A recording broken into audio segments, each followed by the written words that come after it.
Bonjour chers amis, je vous avais promis des vidéos et un live. Je n'ai pas encore fait le live, mais je suis en train de faire des vidéos. Et cette vidéo-là, je te prie d'écouter avec attention, s'il te plaît. Et si je trouve que c'est important, s'il te plaît, ne garde pas pour toi jalousement. Partage aux autres aussi, s'il te plaît. Alors, j'avais dit orientation après le bac. Que faire après le bac?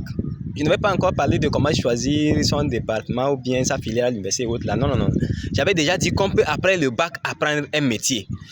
Vous serez surpris parce que j'ai déjà dit, le Togolais, je précise tout, les francophones doivent sortir de leur tête que aller à l'école, après travailler dans un bureau et autres là. Non.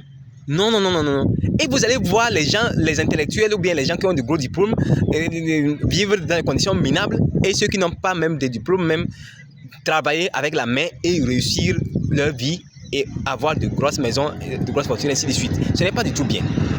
Alors, je dis bien qu'après le bac, on peut apprendre un métier. Il y a beaucoup de métiers que vous pouvez apprendre. Ça dépend de chacun de ses propres aptitudes, de ses propres compétences. Mais je vous donne un exemple très simple. Vous voyez, nous avons beaucoup de problèmes. Accidents sur la route. Dû parfois, dernier accident qui serait à Bombok, qui serait lié à la crevaison, ou bien à l'éclatement plutôt, d'un pneu du bus. Je n'ai pas fait les enquêtes, je ne sais pas trop, mais ce que j'observe au quotidien ici, par exemple, c'est que les Borgnésas, par exemple, ne maîtrisent pas, par exemple, même la quantité d'air qu'il faut mettre dans un pneu. Ils ne maîtrisent pas. Parce que beaucoup n'ont même pas le CPD, beaucoup n'ont pas le BPC. Parce que c'est l'école qui peut donner ces capacités-là, normalement. Donc, la mécanique aussi, c'est pareil. Par exemple, chez les mécaniciens, vous verrez que beaucoup de mécaniciens ne savent même pas parler bien français d'abord. C'est pas un problème dans tous les cas, mais c'est difficile parce qu'il faut communiquer avec les clients. Deux, ils n'arrivent pas à innover, ils n'arrivent pas à réfléchir, à prendre le temps d'analyser les choses, ainsi de suite. Et parfois, tu amènes, on te dit que c'est ceci, on repart, on dit qu'on repart ça, mais après, le problème commence ainsi de suite. Pourquoi? Parce qu'ils ne maîtrisent pas leur travail. Maintenant, toi qui as le bac et que tu veux vraiment apprendre un métier, il faut vraiment te mettre de fond et essayer de voir comment tu peux faire mieux. Je donne l'exemple de la mécanique. Quand nous prenons par exemple la voiture, nous savons qu'il y a la mécanique, il y a l'électricité, il y a pour les roues, donc Borgnésas et autres là.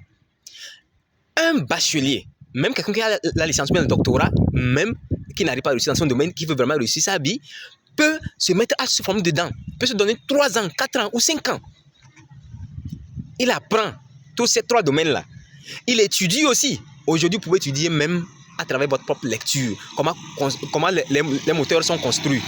Comment la carrosserie est construite. Ainsi de suite. Vous pouvez étudier ça vous-même.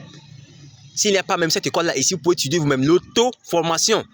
L'auto-formation, ça paye beaucoup plus même. Vous pouvez étudier ça vous-même. Et maintenant, vous apprenez ça, tous les domaines-là. Et vous ouvrez votre garage auto, où vous serez vous-même le responsable. Vous n'avez pas besoin de travailler vous-même. Donc, vous prenez vos apprentis, vous engagez même les mécaniciens déjà, qui peuvent déjà travailler, vous concevez ça. Bref, vous pouvez concevoir ça de manière que ça puisse demain être source d'abord de traitement des problèmes liés aux accidents.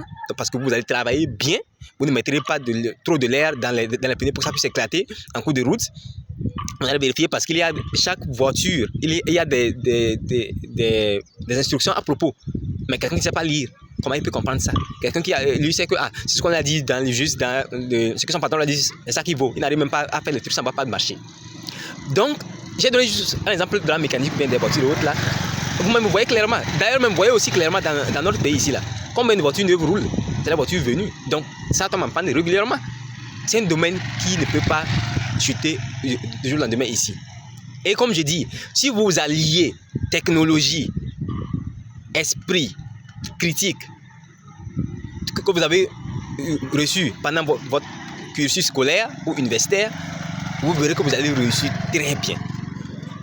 Donc, arrêtez, enlevez de votre tête que non, j'ai le bac, je vais chercher maintenant un travail, je vais trouver ce stage quelque part, on te paye combien ici, non, et puis tu te plains après, ou bien j'ai licence, j'ai master, j'ai doctorat, je vais chercher quelque part, on ne le paye pas bien, ceci, non. Non, non, non, non. Mettez-vous en cause et voyez quel domaine vous pouvez vraiment encore vous former bien pour que ça aille vraiment mieux. Je dis bien, on peut apprendre bien un métier et réussir bien sa vie. D'ailleurs, tout le monde cherche à travailler après. Et ce n'est pas travailler dans un bureau seulement qui paye. Vous pouvez faire les sondages pour voir. parmi les gens qui construisent les grands immeubles ici, ainsi de suite, au pays ici là, combien, à part peut-être la minorité dont on parle, à part eux là, il y a des gens aussi qui n'ont pas été à l'école mais qui font ça. Observez même dans les grands marchés, les grands aladji, ils sont allés à l'école combien? Mais maintenant, vous qui êtes allés à l'école aussi, vous ne voulez pas faire ça. Mais comment est-ce que vous voulez réussir? Vous devez penser à ça. Donc, pas d'orgueil parce que je suis diplômé, je suis non. Observe, analyse le domaine dans lequel tu peux réussir et apprends.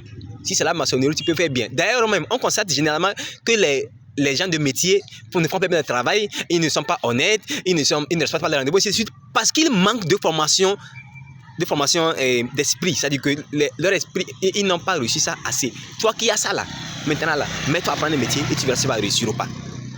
Si tu as des questions, pose-les, s'il te plaît. Ce que j'ai dit, je l'ai dit de tout cœur, parce que j'ai observé beaucoup de choses. Par la grâce de Dieu, j'ai actuellement 10 ans d'expérience en enseignement, j'ai observé beaucoup de choses et j'ai vu beaucoup de gens aussi qui ont étudié, qui n'arrivent pas à réussir, certains n'arrivent pas à réussir, ainsi de suite. Et j'ai observé aussi comment ça se passe dans les métiers, maçonnerie, menuiserie, j'ai constaté tout ça, ainsi de suite. Il faut que ceux qui ont des diplômes prennent la main et nous allons éviter beaucoup de problèmes dans notre pays et nous allons avancer plus, s'il vous plaît. À très bientôt.